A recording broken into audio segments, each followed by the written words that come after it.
The Kansas City Chiefs have reportedly made a decision that will upset some fans, while others will understand that it's just part of running a team.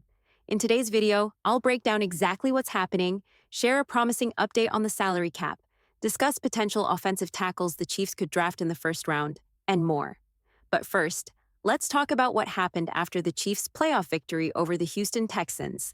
Do you remember how Texans players reacted after losing in the divisional round? Instead of taking responsibility for their mistakes, they blamed the referees.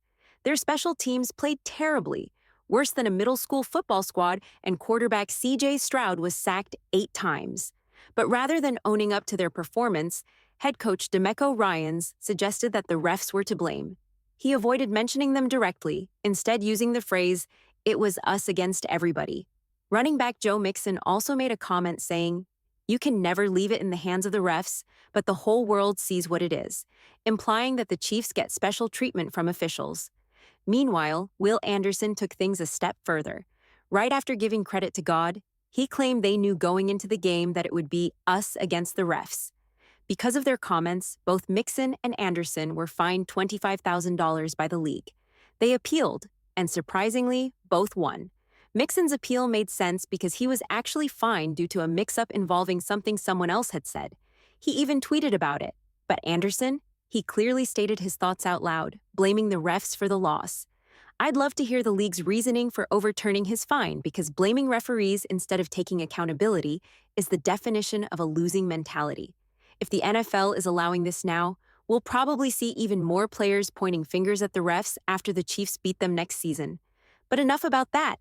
Let's move on from a losing mindset to an actual loss.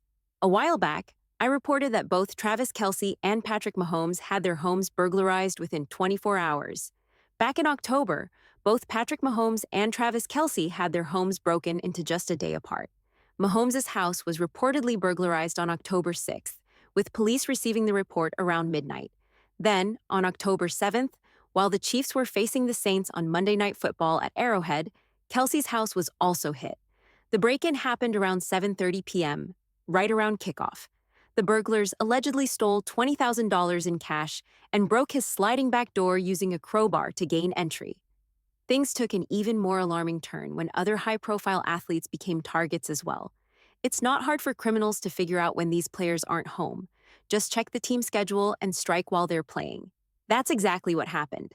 Milwaukee Bucks player Bobby Portis's home was hit in November, Joe Burrow's house was targeted in December, and a Tampa Bay Buccaneers player's home was also burglarized. The same thing happened to a Memphis Grizzlies player and several others. The situation got so bad that the FBI issued a formal warning to professional sports leagues about these organized thefts. But now, there's a big update. This week, it was reported that 7 men have been charged in connection with these burglaries. They are part of a South American theft ring and are accused of stealing over $2 million worth of valuables. If convicted, each of them could face up to 10 years in prison. To make things even crazier, one of the burglars was caught wearing a Chiefs shirt in a selfie they took inside one of the homes. Talk about bold. One of the suspects, Pablo Zúñiga Cortés, can be seen wearing the Chiefs gear in the photo. A robber who's also a Chiefs fan? No thanks. The good news is that these guys have been caught and will hopefully face justice. Football season may be over, but Kansas City sports aren't slowing down. Sporting KC has games coming up. KC Current and the Royals are gearing up for their seasons, and March Madness is right around the corner. Next up, reports have gone from, maybe the Chiefs will make this move, to, yeah, that's definitely not happening. The conversation right now is all about offensive guard Trey Smith, one of the biggest pending free agents in the NFL. If he hits the open market, he's going to get paid. Big time.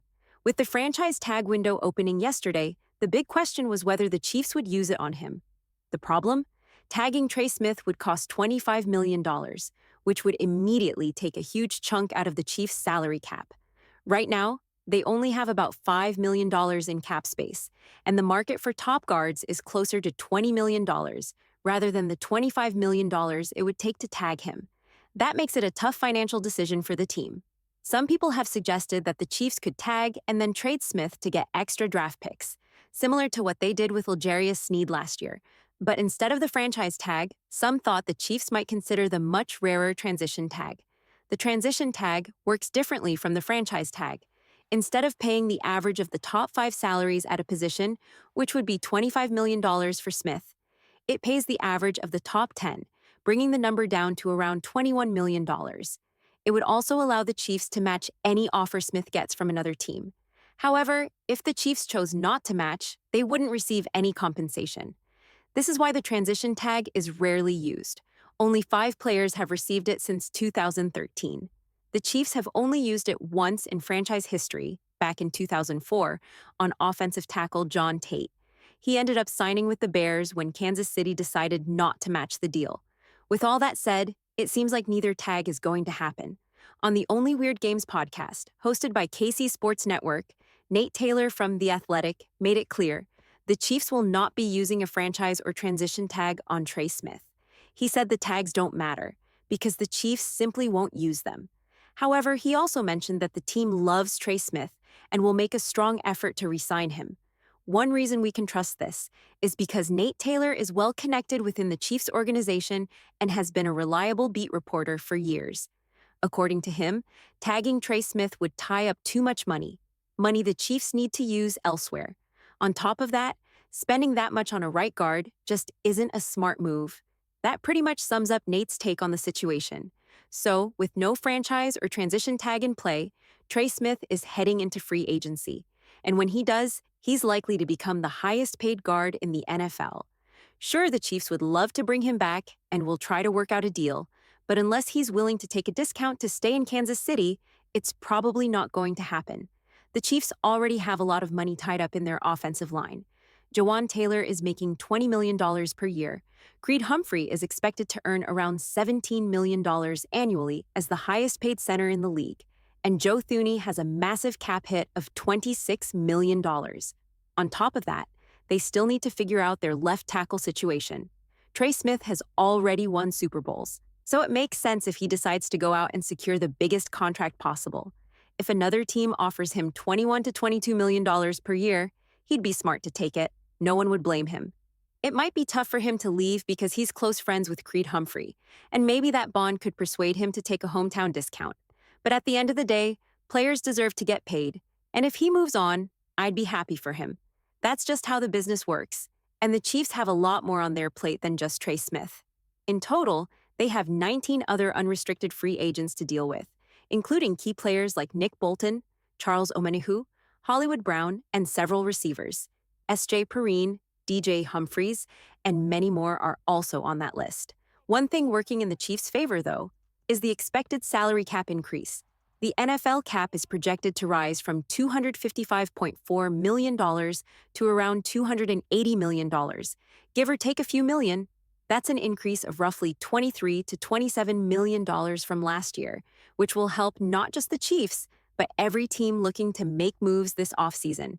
This salary cap increase means that teams will have anywhere from $3 million to $9 million more in cap space than they originally expected. In response to this, someone on Twitter joked, "Go ahead and thank Taylor Swift for the fact that your favorite team can now make more moves." While it was likely said half-jokingly, there's some truth to it.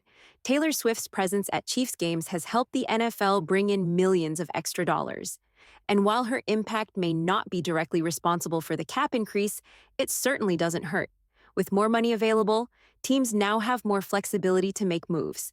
But at the same time, players are well aware of this and will expect bigger paychecks.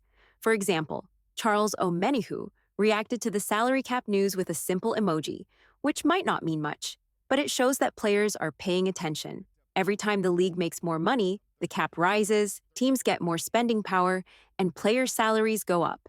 It's a never-ending cycle. For the Chiefs, every extra dollar helps, especially when it comes to fixing their left tackle situation. Since 2022, Patrick Mahomes has had 6 different players protecting his blind side: Orlando Brown Jr., Donovan Smith, Kingsley Suamataia, Wanya Morris, DJ Humphries, and even Joe Thuney at times.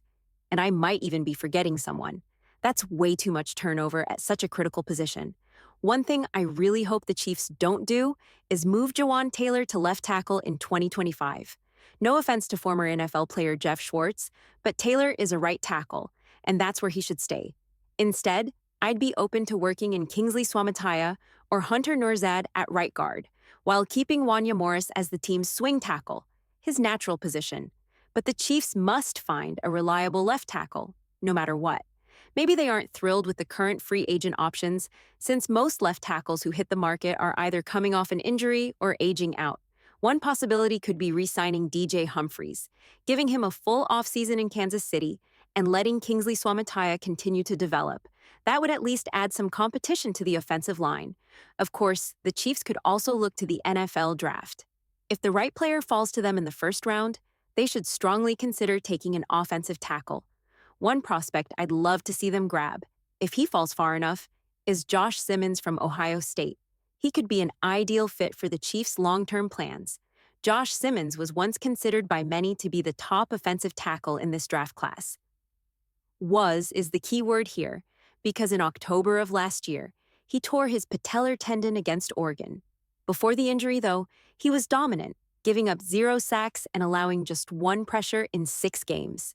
If the Chiefs aren't overly concerned about the long-term effects of his knee injury, he could be a fantastic left tackle for years to come.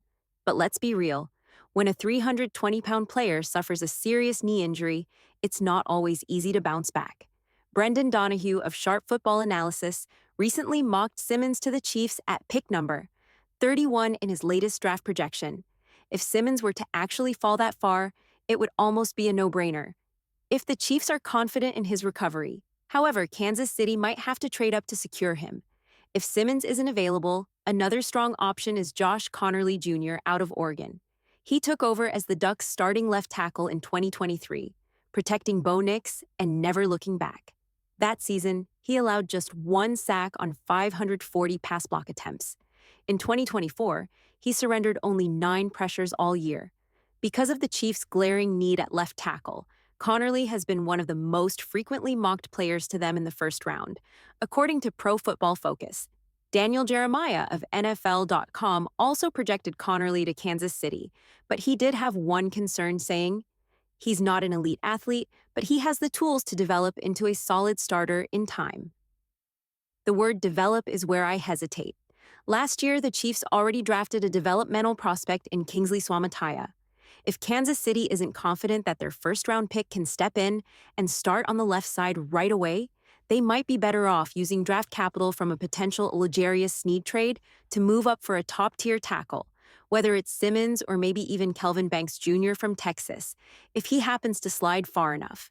Regardless of whether the Chiefs choose to address this issue in free agency, the draft, or a combination of both, they must find a reliable blindside protector for Patrick Mahomes. Brett Veach once promised to fix the offensive line after the Super Bowl 55 disaster, and he delivered. Now it's time for him to do it again. So what do you think? Should the Chiefs trade up for a premier left tackle in the first round? Or would you rather see them sign a veteran in free agency? And with Trey Smith likely heading to free agency, would you want the Chiefs to pay whatever it takes to keep him, even if it means making sacrifices elsewhere? There's a lot to consider, and honestly, I don't envy Brett Veach's job right now. But what's your take? Let me know in the comments.